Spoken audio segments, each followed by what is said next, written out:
Can we trust the Bible? Is it reliable? These are some good questions to ask, and I'm going to give you a few reasons and answer a few questions that some people have and some skeptics always try to bring up. Why don't we have any writings outside of the Bible about Jesus rising from the dead? Now, when you ask this question, it's kind of not very well thought out, because the fact is, if someone saw Jesus rise from the dead, they would be called a believer. And anybody that wrote about Jesus rising from the dead around this time, all these writings were compiled together and put into the Bible. So when people think that the Bible was just a book that was just written at one time and put together by a group of people at once, that's not true. The New Testament is what I'm speaking of right now, about the people that witnessed the resurrection of Jesus, were still written at different times in different places by different people. So for someone to say, how come you don't hear about anybody else talking about Jesus rising from the dead? Well, if anybody did write about it, they would have put it in the Bible. Now, another thing, there's a 400-year gap between the Old Testament and the New Testament. And all the time from the beginning of the Old Testament to the end of the New Testament is a gap of about 1,500 years. And we have about 35 to 40 different authors. And these people are all saying the same thing. Also, to give you an analogy of what happened with Jesus. Now, let's say today there's a group of people outside and a big unicorn comes out the sky. Now, if these people all separate and at different times write about this unicorn coming out the sky, if they write about it, this is gonna be their testimony. So it will be written at different times by different people. And then if somebody wants to make a book about this whole event, they will compile their different stories and testimonies and put them together into one book. Anybody that didn't see it wouldn't be a reliable source to even go to hear about this unicorn come from the sky. Of course, you're going to have people that met these people and they'll be like, okay, there were some fanatics going around talking about a unicorn coming out of the sky. So they will talk about them in this kind of way. And we also have this about the Christians of this time. But they will not be a reliable source because they weren't eyewitnesses. So anyone that was an eyewitness to Jesus rising from the dead, of course, is going to be a believer.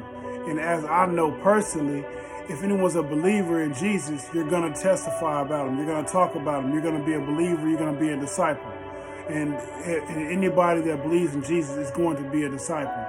So this is why these writings were put together into one book, because all these people were confirming what they saw and were willing to die for it. But there still were over 136 secular citations written about Jesus just existing.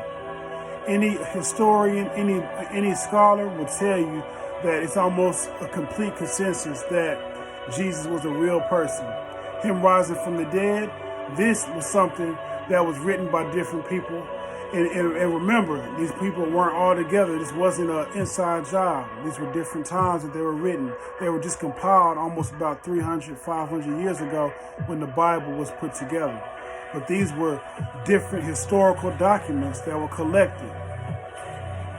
To give you a few people that did write about Jesus that are not in the Bible: Josephus, the Babylonian Talmud, Pliny the Younger, Mara the Scipion, and Tacitus, just to name a few.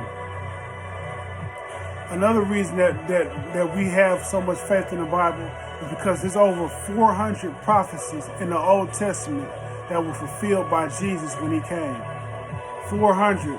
And remember, this is over a time span of 400, 500 years where historians have gone back and meticulously found different instances and different prophecies about Jesus years and years before he even came. And when he came, he fulfilled these prophecies. One of them was the temple in Jerusalem being knocked down and not one stone being on top of another. And Jesus prophesied about this in the New Testament, and then it came to pass. Another reason why we believe in the Bible is because of how the people that saw Jesus risen from the dead with their own eyes were willing to go to death for him. Now, of course, you have people that are willing to die for things they believe, but I've never heard or seen anybody that's willing to die for something that they claim to have seen with their eyes. Because when you believe something, that means you truly believe it's true. So people will die for something they believe is true, but people will not die for something that they know is a lie. So if they know good and well they didn't see something with their eyes, they wouldn't give up their life for it. Also, how many manuscripts we have of the New Testament is far, far more than any other ancient doctrine. The New Testament has been preserved in more manuscripts than any other ancient work of literature. It has over 5,800 complete or fragmented Greek manuscripts, all categorized. That's a lot of manuscripts that we still have to this day. So when people tell you that the Bible has been changed over the years, completely false. We still have over 5,800 manuscripts that we can still look at today and still translate. If they want to be retranslated, then you learn Greek yourself and you can translate them and make sure that they haven't been changed. In Cairo, more than 10,000 biblical manuscripts were found for the Old Testament. More than 200, 10,000 from the Old Testament. 200 biblical manuscripts are among the Dead Sea Scrolls. Some of them were written in Paleo-Hebrew alphabet. They were written before the year 700 CE. Another I would say debate that a lot of people bring up, and this is just one of the devil's main tricks. It's one of the things that he trains his disciples to go out here and tell people, is that the Council of Nicaea just wrote the Bible or put together the Bible or even picked what was going in the Bible, and it's not true. The Council of Nicaea had one purpose, and that was to explore the facts and find out, was Jesus God? It was all about the deity of Jesus Christ. And it came to a unanimous decision, a majority decision, that Jesus definitely had claimed to be God, and this is what he was crucified for, and this is what his believers and followers also knew him to be. So the Council of Nicaea was only weeding out all the people or churches that were teaching that Jesus wasn't God, because that is blasphemy. So that was their whole purpose, nothing more. Now, after getting all these facts, there's still going to be a lot of people that just don't want to believe. And that is exactly the reason why people do not come to God. Not because it's not enough evidence, because honestly, people don't even search for this kind of evidence. It's not hard to find. You can go online. There's plenty of scholars and biblical teachers that know this knowledge and give it out freely. So it's not a lack of information. It's not a lack of evidence. It's people's heart. People don't want the Bible to be true. Romans 1:18. The wrath of God is being revealed from heaven against all the ungodliness and wickedness of people who suppress the truth by their wickedness. Romans 1:20. For the invisible things of him from creation of the world are clearly seen, being understood by the things that are made, even his eternal power and Godhead, so we are without excuse. This creation, that points to a creator. We have minds, that points to a mind. We have logic. We have a sense of want for justice. We have love for music. We have deep conversations. Where does this stuff come from? Animals don't do this type of thing. How come animals aren't still evolving to do these type of things? It makes no sense at all. It only makes sense for there to be a creator for creation. Things coming out of nothing do not happen. If they did, they would still be happening right now. How come there's not more universes popping out right in front of us? How come there's not matter popping out right in front of us? We know this doesn't happen. It doesn't even make sense, but we want to believe it so bad that we'll take these fairy tales over what we call to be a fairy tale, which is actually eyewitness testimony and history written down from us from our prior generations.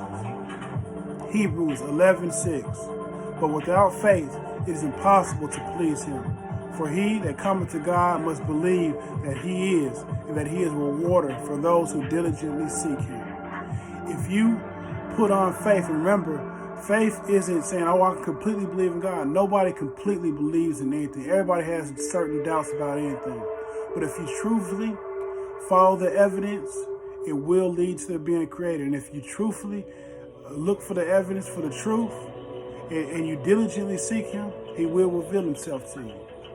The Bible is accurate, it is history, and it's something that people just deny because of their sin and because they feel like it's going to take their freedom away. But on the contrary, the truth will actually set you free. Something to think about.